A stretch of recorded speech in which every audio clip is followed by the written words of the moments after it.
Baik, pemirsa semuanya, saya punya pertanyaan nih Ustadz. Banyak kan di antara kita nih sudah sholat, sudah puasa, ya bahkan sudah ibadah haji. Mungkin ya sholat malamnya atau baca Al-Qurannya juga luar biasa. Tapi kok mereka atau ya kadang-kadang yang sudah melakukan itu tuh masih juga kena sihir, masih juga kena santet.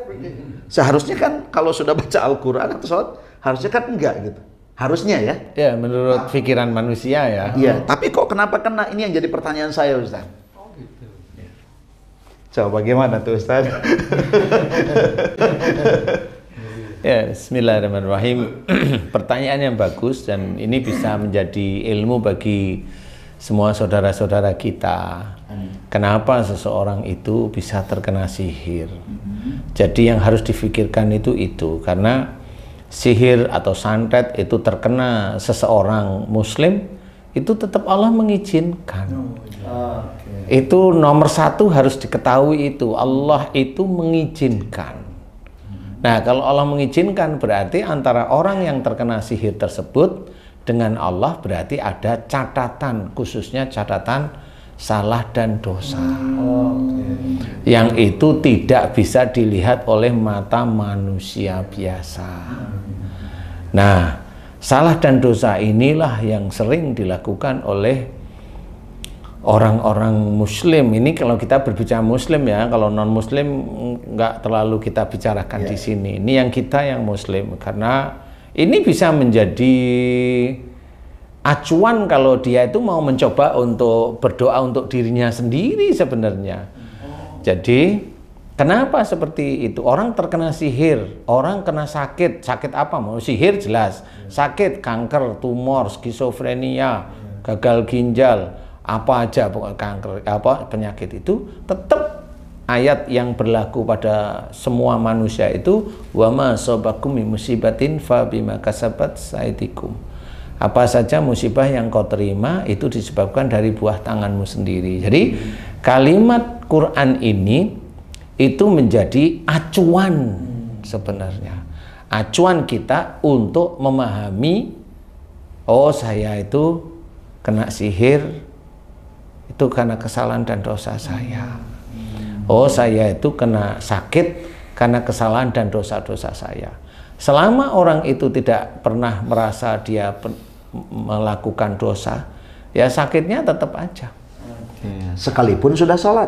Sekalipun sudah sholat, karena kalau sudah sholat itu dipikir mamanya kalau kita itu sholat Jumat satu dengan Jumat yang lain akan dijaga, akan diampuni dosa-dosanya. Kan itu ada dalam salah satu hadis itu. Tapi orang Islam itu nggak ngerti maksudnya. Jadi kalau udah sholat di Jumat ini, sholat ini dianggap yang ini nggak ada dosa. Oke. Sudah terhapus lah anggapannya ya. Mikirnya itu begitu manusia. Kalau saya enggak. Lah kalau seseorang muslim itu nyuri, selingkuh lah, korupsi, ya tetap itu dosa. Gitu. Jangan merasa itu terhapus. Karena dia tidak bisa menjaga antara dia itu sholat Jumat sekarang, dia jaga sama seperti pada saat dia sholat atau mau sholat. Orang sholat atau mau sholat itu kan yang diingat hanya Allah sebenarnya. Ya. Betul nggak sih Ustaz? Iya, benar. Lah kalau dia di luaran, apa yang dia ingat? Kalau lagi sholat yang diingat bukan Allah, berarti bukan lagi sholat. Lah, jalan-jalan, bener. Makanya di situ harus difahami. Karena kalau orang muslim itu kalau sudah dikasih hadis itu, dikiranya sudah nggak ada dosa. Dan itu berlaku. Hampir banyak muslim itu seperti itu. Enggak seperti itu pemahamannya. Tapi ya, maaf, dijaga sebenarnya. Tapi maaf Ustaz, bukankah sholat itu mencegah dari perbuatan keji dan mungkar itu? Jadi kalau orang sudah sholat, merasa dia terhindar dari perbuatan keji dan mungkar. Nah, kalimat aja sendiri salah. Kalau dia sudah sholat, dia merasa Inna sholata tanha anil dia fahsya'i merasa wal munkar. tidak terhindar dari perbuatan dosa. Padahal tadi inna sholata tanha anil fahsya'i wal munkar. Sesungguhnya sholat itu mencegah dari perbuatan keji dan mungkar. Sholatnya itu mencegah, jadi berarti dia itu menjaga sebenarnya. Jadi orang itu harus berpikir, sholatnya itu menjaga dia tidak berbuat keji, dolim untuk dirinya sendiri, dan mungkar, dolim kepada orang lain. Itu dia jaga. Mau ngomong jelek dia jaga. Kalaupun ada saudaranya salah ngomong sedikit, oh kali khilaf kali, ya itu kan menjaga dia agar dia tidak berbuat salah. Karena pada saat mamanya Ustadz punya ini begini, keinginan begini-begini, kalau mamanya saya tidak suka, saya munculin di YouTube, padahal saya itu nggak ngerti maksudnya Ustadz. Nah, kan akhirnya YouTube saya kan menjadi fitnah. Apakah sholatnya bisa mencegah dari itu? Nggak bisa. Umpama orang, kalau saya bercerita, mengerjakan sesuatu lillahi ta'ala. Lillahi ta'ala itu yang bagaimana? Dasarnya Allah. Kan gitu. Kalau bekerja ya bismillah, kemudian dijaga dalam pekerjaan itu jangan sampai emosi, jangan itulah lillahi ta'ala. Selesai alhamdulillah, kan gitu. Kalau umpamanya bekerja, menjadikan seseorang itu, oh berarti kalau bekerja dia nggak boleh ngambil uang dong. Karena dia katanya lillahi ta'ala, namanya lillahi ta'ala nggak boleh ambil uang. Pertanyaan saya, emang kamu kalau di masjid itu nggak dikasih bizaroh mau? Jangan jawabannya saya punya keluarga. Loh itu salah, kamu berarti tetap mau uang sebenarnya. Kan begitu harusnya. Harus berpikir seperti lillahi ta'ala itu ada batasannya. Maksudnya batasan itu kalau memang dikasih bizaroh boleh diterima. Yang kita ngisi pengajian di masjid meminta bizaroh itu yang tidak boleh. Tetapi kalau dikasih boleh. Tetapi kalau tidak dikasih, mau nggak kamu di masjid itu lagi berkali-kali terus? Nggak mau dia. Nah, di sini harus dibedakan antara lillahi ta'ala dengan bekerja. Bekerja lillahi ta'ala itu betul-betul serahkan sama Allah Ta'ala. Kan bedanya di situ, Ustaz. Nah, jangan yang namanya bekerja lillahi ta'ala, nggak digaji, mau nggak kamu? Kan nggak mau juga. Mau Ustaz, tapi yang belakang dibayar dulu. Kredit. Yang bayar kartu kamu ya, kan gitu ya. Nah, sebenarnya orang itu tidak fahamnya di situ. Lillahi ta'ala itu ada. Contoh membaca Quran lillahi ta'ala itu intinya tidak ada harapan duniawi. Yang diharapkan itu ridha Allah sebenarnya. Itu kuncinya. Kalau orang kerja memang dia niatkan karena Allah, walaupun sebenarnya karena Allah itu lillahi ta'alanya tergantung. Dia kuat menuju uangnya atau dia kuat menuju Allahnya, kan seperti itu. Kalau dia kuat menuju Allahnya, suatu ketika dia di pekerjaan difitnah, dia tetap santai. Nah, jalan terus karena dia tetap mencari ridha Allah. Nah, seseorang yang melakukan suatu hal tidak baik itu tetap rezekinya tidak baik. Makanya kalau umpamanya contoh, wafis sama iris kukum, di langit ada jalan rezekimu, sesuatu jalannya. Itu salah satunya adalah sesungguhnya di dunia dia selalu berbuat kebaikan sehingga jalan rezekinya dia bisa mendapatkan. Ini masih jalan rezeki ya Ustadz.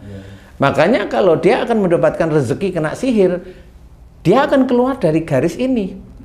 Dari garis kebaikan. Innahum kanu qabla dzalika musinin. Sesungguhnya mereka di dunia selalu berbuat kebaikan. Nah, kalau seseorang muslim masih kena sihir, berarti dia keluar dari garis kebaikan. Jadi dapatnya sesuatu yang tidak enak. Nah, sekarang gini Ustaz. Bagaimana caranya atau apa tipsnya supaya kita ini sholat dan bisa terhindar dari sihir itu? Kalau rumusannya memang iman yang kuat itulah yang menjadikan, atau ketakwaan kuat kita kepada Allah Ta'ala itu yang menjadikan terhindar dari sihir. Jadi bukan gimana kita itu sholat tapi terhindar dari sihir. Nah itu saya nggak ngerti. Karena kebanyakan yang sholat kena, paling tidak begini. Paling tidak ini Ustadz ya, paling tidak itu begini loh. Cobalah sholat, niatnya benar karena Allah, ya. Sholat duha lillahi ta'ala. Habis itu doa. Doa mohon apa? Ya doa itu jangan mohon yang kelihatan itu ketinggian lah. Jangan. Sholat sunnah tahajud, qiyamul lail, cobalah di situ diceritakan. Wabil asharihum yastaghfirun. Di situ diceritakan bahwa di penghujung malam mereka senantiasa mohon ampun. Cobalah belajar kalau sholat sunnah tahajud. Jangan minta yang lain-lain. Mintalah agar dosanya diampuni. Karena Allah sudah istilahnya mengajarkan kepada kita seperti itu. Lah kalau minta apa? Mintalah agar dosanya diampuni. Karena Allah sudah istilahnya mengajarkan kepada kita seperti itu. Lah kalau minta apa-apa boleh nggak? Ya boleh, tetapi kan malu gitu loh. Kenapa malu, Ustadz? Kan kita mohon kepada Allah itu kan ada nih biasanya orang-orang itu kan kalau ngeyel-ngeyel kan begitu ya. Kan kita itu menunjukkan bahwa Allah itu yang maha kuasa, kita itu makhluk harus minta pada Allah Ta'ala. Iya. Betul. Iya kan betul kan gitu ya. Intinya adalah dulu sampai kemarin yang kamu itu diberi oleh Allah Ta'ala, kamu itu sering bersyukur atau enggak? Sudah disyukuri atau belum? Sudah kamu syukuri setiap saat atau belum? Kan gitu ya. Nah, kalau itu padahal kalau dia minta dikabulkan, itu padahal semua yang diminta dikabulkan itu disyukuri hanya cuma dia bicaranya cuma 3 detik. Alhamdulillahirabbil alamin. Cukup. Padahal apa yang dia dapatkan itu lebih dari 1 bulan itu dia pakai untuk kadang-kadang mengejar nafsunya. Kan mengejar nafsunya, dia beli ini, beli itu, beli ini, beli itu. Mbok ya kalau belanja tiap seminggu sekali mamanya, kamu ngapain Bu? Belanja ya. Alhamdulillah Allah masih bisa memberikan kepada kita rizki untuk belanja tiap minggu ya Bu. Itu seminggu sekali nih. Itu kalau nggak tanya sama istrinya juga lupa lagi ya. Dan ini dikerjakan nggak? Nah di titik-titik inilah orang itu sulit untuk bersyukur kepada Allah Ta'ala. Nah, kalau memang itu berhubungan bagaimana caranya tidak terkena sihir, betul-betul dikuatkan keimanan kepada Allah Ta'ala. Keimanan itu yaitu tadi, orang muslim yang dikuatkan itu rata-rata nafsunya. Rata-rata keinginannya, rata-rata ya 50% lebih, rata-rata keinginannya. Yang jadi komandan, yang menjadi ujung tombak itu keinginannya apa saja ya. Kalau mamanya apakah itu kalau saya mendidik anak saya menjadi hafal Quran, nah itu kan nafsunya dulu. Coba tanyain anaknya dulu bagaimana. Nah kan dia anak kecil nggak bisa. Monggo silahkan. Tapi sebenarnya kalau anaknya sudah hafal Quran sekian juz mamanya, coba dia cerita, banggain nggak? Rata-rata nafsunya. Nah, nafsunya akhirnya dia rata-rata pasti banggain anaknya. Nah, di sisi ini sebenarnya itu nafsu yang dia kerjakan. Apa? Oh, itu kan nafsu baik. Nah, pada waktu bangga itu nggak ada baiknya. Yang baik itu menyuruh anaknya belajar Quran. Nah, itu baik. Setelah itu anaknya sekolah aja dalam pembicaraan sehari-hari tidak menceritakan anak sekolah di sekolah Islam atau hafalan Quran, dia udah cerita. Anak saya hafalan Quran, anak saya ini, padahal ceritanya nggak di titik itu. Nah, itu berarti dia ada ujub dan riya.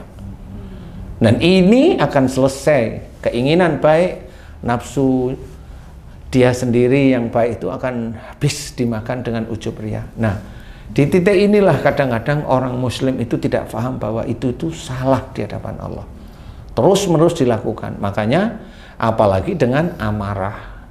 Amarah diceritakan oleh Rasul bahwa marah itu bisa menjadikan bermacam-macam masalah. Salah satunya, jangan marah bagimu surga. Berarti kalau orang marah bisa bermacam-macam musibah nanti yang terkena. Nah, orang tidak tahu bahwa maksudnya surga itu adalah salah satunya nikmat dunia dan juga nikmat akhirat, yaitu surga. Orang rata-rata marah. Kalau tidak marah, dia nggak marah, fitnah. Kelompoknya merasa kelompoknya benar sendiri, kelompoknya merasa hebat sendiri, kelompoknya gini. Kalau sudah ngerasain kelompok yang lain, dia merasa diri kelompok itu sendiri itu yang benar. Padahal sholat Ustaz itu. Sholat, tapi fitnah terus. Nah, yang seperti ini bisa jadi satu ketika itu kena juga dengan kena sihir. Atau mereka sekarang sudah kena sihir sebetulnya? Sebenarnya bisa aja kena sihir. Cuma oleh Allah Ta'ala belum dimunculkan. Karena mereka itu, orang-orang itu tidak paham bahwa kalau dia itu sehat, dia pikir itu ilmunya hebat. Enggak, kalau saya, enggak. Tunggu aja nanti. Tunggu kenapa? Iya, semua manusia di muka bumi ini yang muslim atau yang tidak muslim, semuanya itu akan mengalami proses ujian. Ujian itu ada yang ringan, ada yang menengah, ada yang berat. Tergantung kualitas imannya. Kalau memang dia imannya dia rusak sendiri, ya nanti ujian itu dia merasa berat. Kalau imannya dia rusak. Tapi kalau dia itu imannya rusak, tapi dia sombong, dia tetap akan ngomong, saya ini nggak akan rusak iman saya. Lah, karena sombongnya. Beda lagi, akhirnya juga merusak iman, kesombongan. Siapapun orang di muka bumi ini yang namanya anak cucu Adam itu pasti dosa. Cuma bagaimana dia itu mengeliminir dosa. Dan itu dimunculkan bagaimana kita bicara, bagaimana kita itu berpikir, bagaimana kita menjalankan kehidupan kita sehari-hari. Nah, disinilah kenapa di sini saya umpamanya Ustadz itu banyak yang minta Ustadz itu membahas tentang ruqyah. Enggak, saya bilang enggak, saya enggak bahas ruqyah. Kenapa? Saya senyum. Ruqyah itu saudara saya, jadi enggak perlu saya bahas. Biarlah dia itu berdiri di kakinya. Kalau saya berdiri di kaki saya. Kalau memang ruqyah dianggap benar, nggak apa-apa. Kalau saya nggak nganggap ini benar. Saya yang ngikutin apa yang ada dalam Quran. Kan beda. Ngikutin musibah itu dari perbuatan tangan manusia, berarti dosa. Ya, saya ngikutin Allah. Kan gitu. Bagaimana caranya? Kalau dosa, berarti harus ada yang dimohonkan ampunan kepada Allah Ta'ala. Nah, prosesnya kan seperti itu kalau ada seorang kena musibah. Sehingga nanti innallaha la yughayyiru ma biqaumin hatta yughayyiru ma bi anfusihim ini terjadi kalau dia sudah mohon ampun, kemudian dia bertobat pada Allah Ta'ala. Nah, nanti perubahan ini terjadi. Sebenarnya proses itu ada dalam Quran semua, nggak ada yang keluar. Nah, makanya kalau ada orang bilang di sini Ustadz Danu pakai jin, yang mana? Wong jin itu sama saya malah takut. Pakai blue jean. Pakai blue jean iyalah kadang-kadang ya. Nah, salah demi salah yang dilakukan orang ini adalah ya dia kerjakan. Contoh, dia ke orang pintar. Awal dia bekerja ingin laris ke orang pintar. Nah, ke orang pintar itu kan musyrik. Kalau dia musyrik, sholatnya selesai. Ibadahnya selesai. Makanya salah satu yang bisa menjadikan sihir itu bisa masuk karena kemusyrikan. Karena kemusyrikan. Lah kalau yang teman-teman atau saudara-saudara kita nggak kena sihir, ya karena dia tidak bergerak di situ. Sihir itu kan bergerak di titik-titik tertentu. Contoh, jual beli, jualan seperti itu. Karena apa? Karena orang jualan itu pengen laris, berarti minta sama orang lain, minta orang pinter, minta para kiai dalam tanda kutip, minta para ini didoain, itu didoain. Kalau saya diminta, Ustadz tolong doain biar toko saya laris. Kalau dia jawab toko saya laris, saya cuma amin, cukup. Karena yang berikan rizki itu bukan saya. Yang berikan rizki itu Allah. Lah rizki itu tergantung dari amal soleh orang itu sendiri. Bukan setiap orang Islam itu terus laris terus. Enggak bisa lah. Akhirnya mainlah dukun-dukunan, mainlah bacaan-bacaan, mainlah ini itu, ini seperti itu. Nah, raja dan sebagainya. Nah, ini malah memudahkan sihir itu masuk. Oke, berarti itu sudah menjadi pintu di mana sihir akan masuk. Ya. Ya, pintu utamanya adalah kesyirikan, kemusyrikan itu saja. Ya, kesyirikan, kemusyrikan yang dilakukan tanpa sadar dia lakukan. Karena sebenarnya memohon itu kan hanya pada Allah. Tapi memohon itu pada benda. Meyakini, yakin itu hanya pada Allah. Keyakinan, keimanan itu pada Allah. Tapi yakin pada benda lagi. Ini yang menjadikan toko saya laris. Ini yang menjadikan toko saya tidak bisa disediakan, toko saya tidak bisa disantet. Ini yang menjadikan sama. Makanya kalau saya diminta seperti itu, saya nggak mau. Ustadz, saya enggak. Tapi kalau momennya kena sihir, nah saya akan tanya, udah berapa kali di ini, di itu. Oh, udah tahunan Ustadz, bisa nggak? Udah nggak bisa. Nah, di situ titik itulah saya akan memberikan nasihat. Nasihat ini juga nasihat secara islami, bukan ngawur sebenarnya. Dan nasihat saya bisa kok dilihat di YouTube saya. Di mana? Di ini, apa namanya? Di YouTube, di banyak kok sebenarnya. Sehingga tahu, oh diajari baik ya dengan ustadz, dan setelah diajari baik, faham, baru didoain. Kadang-kadang belum didoain aja sudah enakan. Selesai ya. Iya, apa-apa yang mau dicari. Karena kenapa itu bisa selesai? Sebenarnya dia pada waktu dia mendengarkan nasihat saya, dia tulus karena Allah Ta'ala. Nah, di situ masuk ayat yang lain. Wa idza quri'al Qur'anu fastami'. Ya, di situ masuk ayat-ayat itu.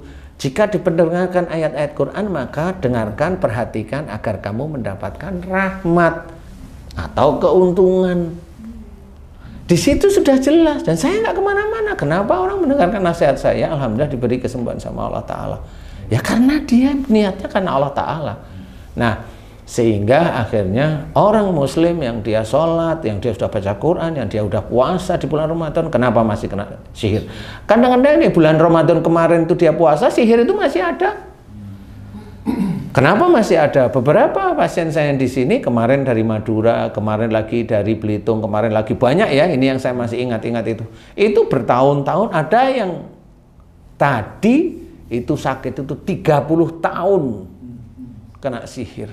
Harusnya kaya 30 tahun itu bukan sakit, Ustaz. Nah iya, nah kalau 30 tahun umpamanya, alhamdulillah langsung diizinkan oleh Allah Ta'ala sembuh. Itu kan ya disyukuri lah, rasa syukur kan daripada nyembelih sapi 5 atau 7, akan ya dikasih yang oh ya terima kasih Ustaz yang seperti ini. Itu kan hal-hal yang sebenarnya terbaik. Karena sudah 30 tahun, ada yang 25, ada yang 20 tahun, ada yang 10 tahun. Nah, memang Ustadz, akhirnya kita harus paham. Kalau sholat itu akhirnya kan belum tentu bisa menghentikan proses orang terkena sihir. Karena orang itu matanya lihat sholat, tetapi di mata Allah Ta'ala dia musyrik. Jadi sholatnya nggak diterima. Orang melihat matanya dia baca Quran, tapi dia musyrik, nggak diterima oleh Allah Ta'ala. Nah Ustadz gini, sekarang orang sholat ya kan secara kasat matanya dia melakukan ibadah, tapi masih kena sihir. Tapi ada orang yang nggak sholat, tapi nggak kena sihir. Ya belum kena sihir aja. Iyalah. Ya belum kena sihir aja, walaupun kita tidak mendoakan kena sihir, enggak gitu ya. Karena belum kena sihir, atau sebenarnya bisa aja sihir itu sudah ada di tubuh dia, cuma tidak dimunculkan. Cuma oleh Allah Ta'ala belum. Nah ini peringatan, belum dimunculkan oleh Allah Ta'ala karena dia belum masuk nisab, belum masuk waktunya. Jadi Allah memberikan musibah kepada seseorang itu ya tetap Allah punya waktu-waktu tertentu. Kalau ini orang dikasih penyakitnya ini itu sudah masuk nisab, kalau menurut saya itu masuk. Orang matinya tabrakan, nah itu sudah masuk nisabnya dia sudah. Jadi itu Allah yang mengetahui. Tapi kalau saya hafal, karena biasanya orang, loh saya ini istri saya kena sihir, saya kok enggak? Belum aja Pak. Gitu aja. Nah, memang benar. Setelah begitu benar. Akhirnya beberapa bulan dia yang ketemu sama saya, Ustadz saya yang sakit kayak istri saya lah, kan bener, kan cuma belum aja Allah. Nah akhirnya di situ yang bisa kita ketahui bahwa jangan kita sombong kita bisa mengerjakan sholat, tetapi bersyukurlah kalau kita diizinkan bisa mengerjakan sholat. Jangan sholat itu menjadikan kita sombong, akhirnya melihat saya lebih hebat sholat saya dengan dia. Oh itu sombong itu namanya. Saya lebih banyak jamaahnya daripada dia. Itu sombong namanya. Tapi alhamdulillah saya diizinkan mengerjakan sholat saat ini. Lillahi alhamdulillah. Lillahi ta'ala ya Allah. Alhamdulillah. Terimalah amal sholatku ya Allah. Amin. Amin ya Rabbi. Nah itu tiap sholat saat ini. Lillahi alhamdulillah. Lillahi ta'ala ya Allah. Alhamdulillah. Terimalah amal sholatku ya Allah. Amin. Amin ya Rabbi. Nah itu tiap kali sholat begitu. Bersyukurlah kita itu bisa mengerjakan sholat. Kadang-kadang ya memang sudah benar, dari selesai sholat kita berdoa kan hamdalah itu kita ucap.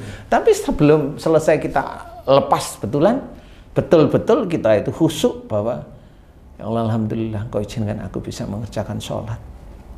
Mudah-mudahan sholatku ini lillahi ta'ala. Amin ya rabbal alamin. La haula wala quwata illa billahil aliyil azim. Alhamdulillah selesai. Baru pergi dari situ. Ini selesai doa ya. Coba itu disyukuri benar. Selesai melakukan sesuatu kebaikan, sebenarnya itu dari Allah Ta'ala. Tapi kita jarang. Apalagi habis sholat langsung pelencing. Habis sholat pelencing. Waduh. Ini ya, Soalnya perlu ngedit video, Ustaz.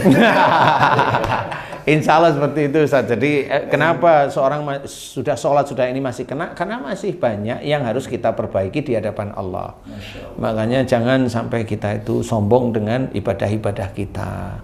Kalau walaupun tadi udah berhaji ya janganlah. Walaupun sebenarnya kalau orang berhaji itu kan bisa aja beliau itu nanti ditempatkan di surga sebenarnya. Tapi untuk ditempatkan di surga ini bagaimana caranya? Kan gitu Ustaz ya.